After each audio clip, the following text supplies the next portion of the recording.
he would go out and sell them at the doctor's offices. And he did quite well, and he kept expanding his business, and he moved to 42nd and Troost for a period of time, and continued growing his business. And then the next move was 29th and Grand, and that's where I started to work for him. And I was one of, well, there was three other ladies in the plant and 3 ladies in the office, plus Mr. Kaufman, Mr. Hughes, his partner and manager. And he started hiring a few salesmen. We put together samples, and he started getting other drugs in, licensing other drugs, and we would make the samples, and he'd go out and hand out the samples and sell the product. And then we would bottle the product. And at that time, we weren't making any of it. We would get it in drums, and we would put it through a machine and bottle the tablets. And we also did injectables at that time, but the only thing we did was label those injectables. And he took those out and sold them. His sales staff started growing. Then as time went on, he decided that we could do the coating of these tablets in-house. So he bought the coating pans, and he hired a man to come in that was trained in that, and he started coating the tablets. And at that time, our shipping department consisted of 2 men, which were both young men out of the Navy and out of the service, looking for jobs like I was. And the business just continued to grow and grow. Then they moved out to 75th and out by Ferryland Park on 75th Street. And grew there. They bought the land, and he might have leased the building, and was out there for a number of years. During that time, I took time off to have a baby and stay at home a little bit, but then I went back to work.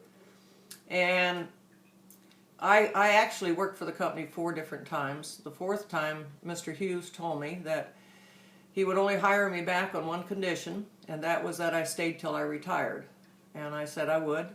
And I stayed for 26.5 years after that. Mr. Kaufman, during that time, Mr. Kaufman bought the Royals, and that was a real boon to everybody. We loved the Royals, and he gave us tickets all the time to go see the Royals play.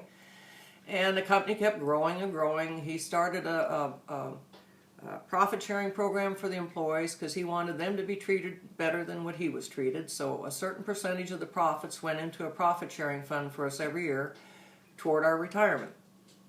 And I stayed, like I said, for 26.5 years.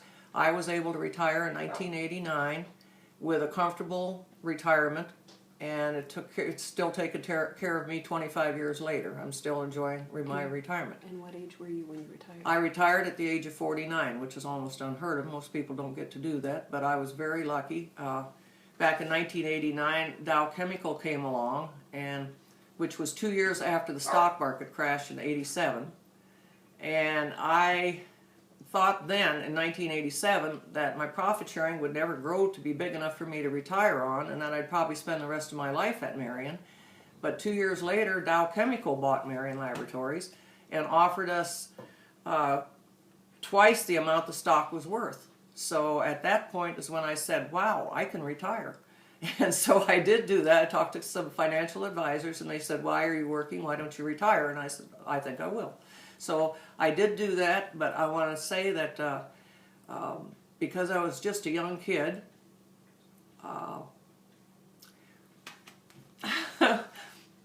and Hallmark would stop.